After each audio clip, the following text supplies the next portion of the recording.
Welcome to Uriah Heep, the Magician's Podcast. I'll be covering every studio song the band has recorded and every bonus track that I can find. Each week we'll go over a new song from the beginning to where they are currently, and as they keep adding albums, I'll keep adding shows. Let the deep dive party begin. In the magic garden, some were singing, some were dancing.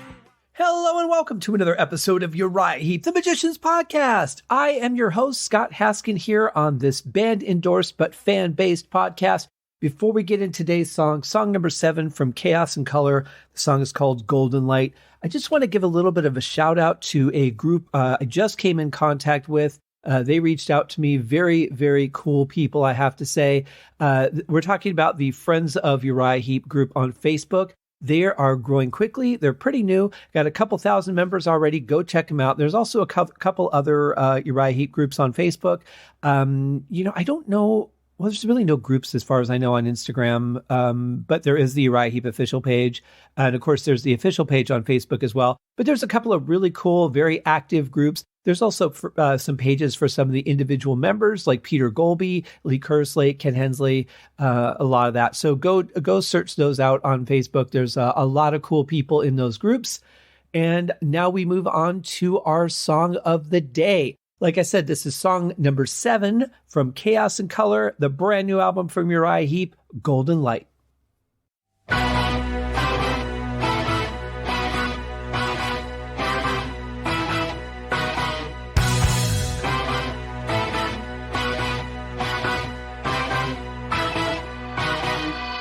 Well, already this is crazy interesting. I mean, we've got those, the higher strings that we're hearing with that kind of biting sound that comes in. And then we've got other layers. We've got different notes that are playing along with that. And then we've got a couple of harmony notes in there I'm hearing. Really just crazy, wild, different start for a song.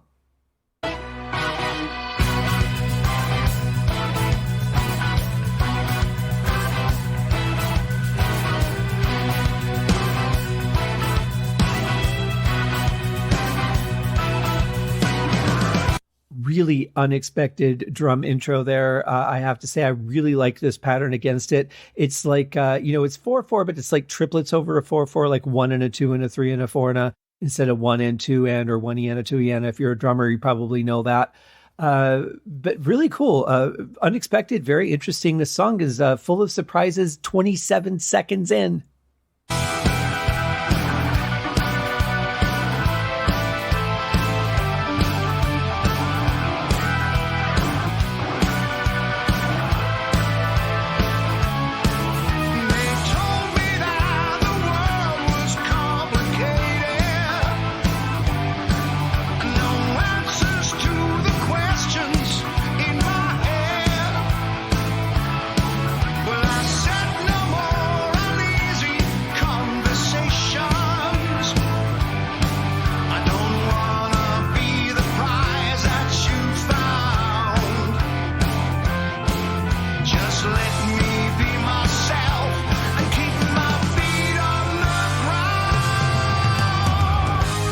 This is really interesting. I like that they went back to a more common time for this section. I think that sounded good.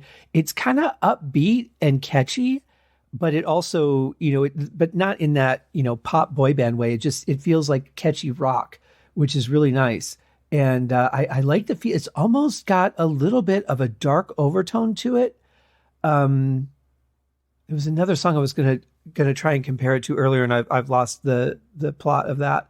But this has a really good feel to it. It's upbeat, but it's just got that edge to it.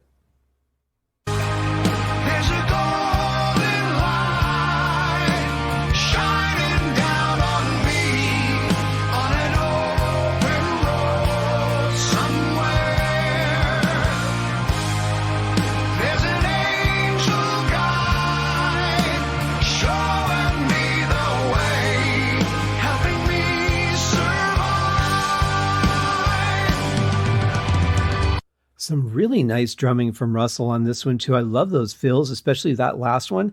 And it seems in a way like that could easily overplay the song, because we're looking at a slower tempo. He's doing a lot of dynamics on the toms. but it works so well. It shouldn't. It should be overplaying, but it's not. It just doesn't feel like it's not to me. Love the massive vocal layers that we're hearing. Really like too what I'm hearing from guitars and organ.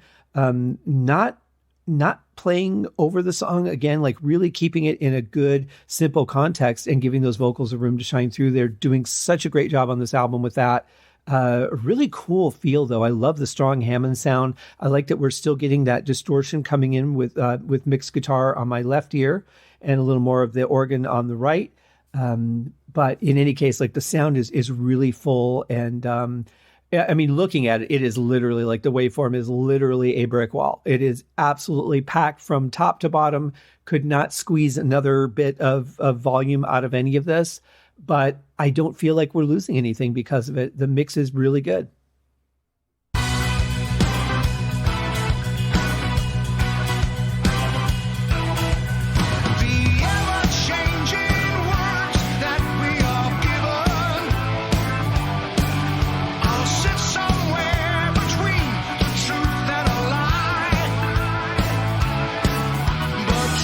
I like that we're getting a really straightforward bass line on this, really pocket rhythm playing. But on the drums, we're getting an extra little jazzed up hi-hat in there, which, adds just another dynamic to it to keep the song pushing forward without having to be stuck in that straight 4/4 kind of feel. I really liked it.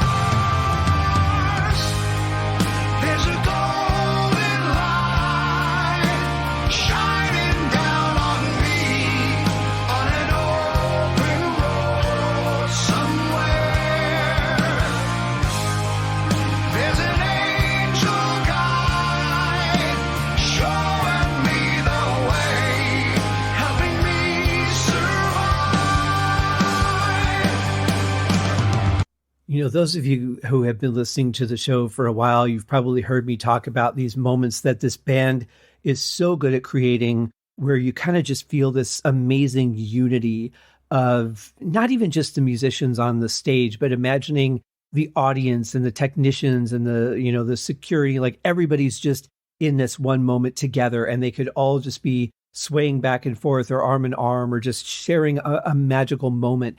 And that last section of music we heard is an exact representation of what I'm talking about. I just feel such a unity, and it could be in part the multiple vocal layers. It could be the tempo. It could be the fact that there's just a simplicity to it, but it really feels like one of those end of the night moments, when the ball has dropped and it's New Year's Eve and everyone's singing together, or just some kind of joint moment that everyone's spending together. And I love that. I also like that delayed accent in the middle of those two parts of that section. I like the way that accent came in. That was really sweet. I would have expected it a quarter note before, so I'm glad they delayed it a little bit, made it a little more dynamic. And just like you thought, oh, well, I guess they're not going to, oh, nope, they just did. There it is. I like that feel too. So, wow, this is a great sounding song.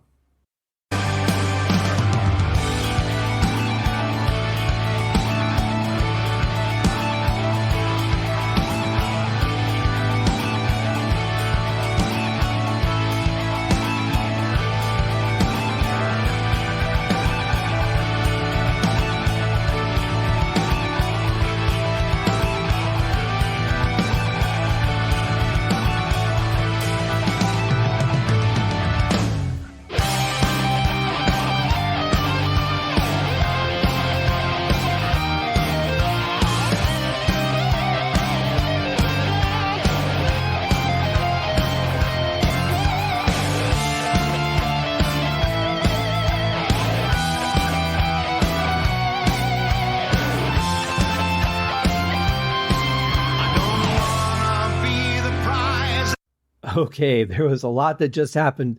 I love the feel of the first section of that, going back into that, the 1 and a 2 and a 3 and a over 4. I really like that, and I really like the guitar playing there. Not quite a solo like we talked about in a previous song, but that's okay because we were about to get one. But it really has like a really cool jazzy feel, almost like with a modern sound though. In a way, something like a band like King Crimson might have come up with back in like the late 60s, early 70s. Just a part that has that kind of feeling. It's almost like jazz fusion, but I don't think it actually qualifies as that. But it has that feel to it. And then going from that right back into rock and roll, into a blistering solo from Mick. I really love the chord changes underneath of the solo. That was a really interesting set of decisions right there. And then for Mick to be following that on the fly, I can't help but to think that must have taken a little bit of thought of where I want to go in each section as the chord behind me changes. Because it wasn't just like a simple, we're going to play a 1, 3, and a 5, and you can just do whatever you want in the scale, or a 1, 3, 4, and we're going to play whatever you want. This really was some shuffling around. So I really appreciate the intelligence of that section. Great solos, some very skilled playing from Mick as always. But again, we talked about this earlier in the season, just, what goes on behind the solo is so important too. And you could do the straightforward thing. We're just going to play long chords, 8th notes on the bass, straightforward drum beat, a chord on the organ, and just let the solo come through and shine. Or we can do something really interesting behind the solo that makes the solo even more dynamic because we're putting more behind it. And I think the one word I would use to sum up this song from a musical standpoint and even a vocal layering standpoint would be dynamic. We're not done with the song, but so far. That you found.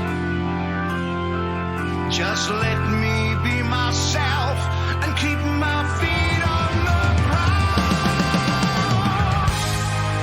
There's a golden light shining down on me on an open road somewhere. There's an angel guide showing me the way, helping me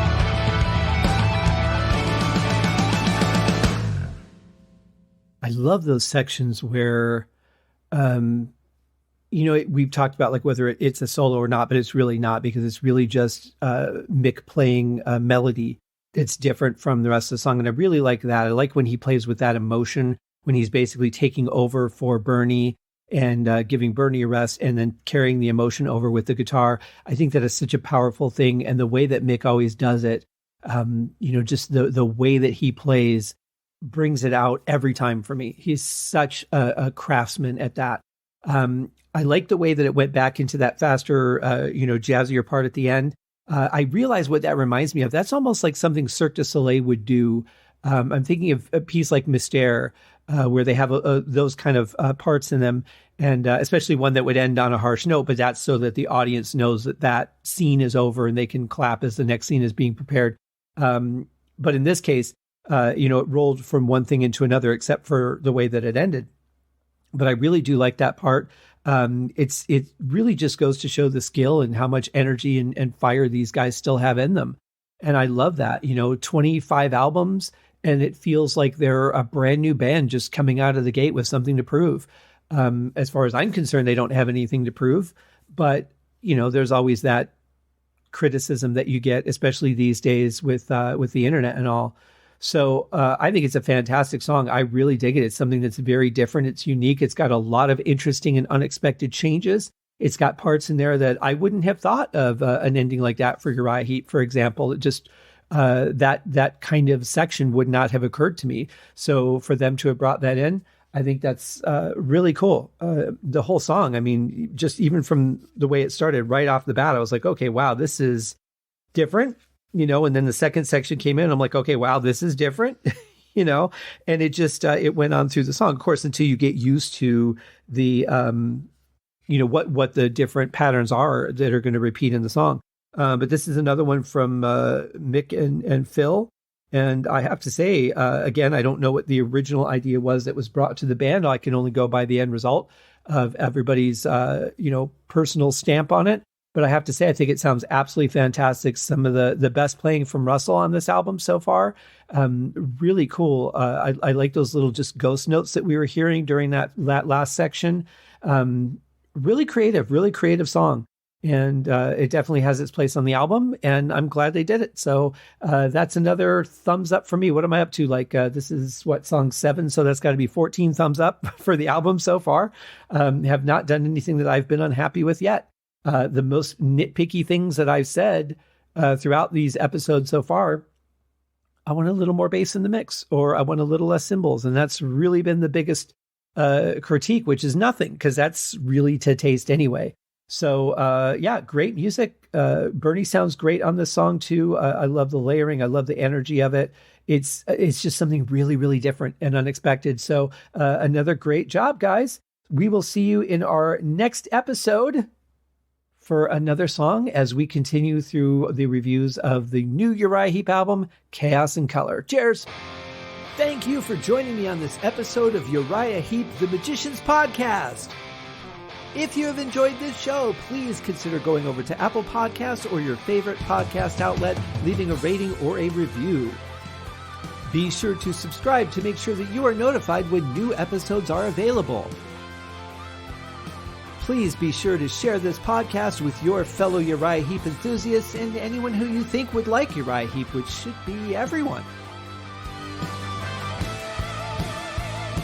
And if you are so inclined, please feel free to contribute to the Patreon account.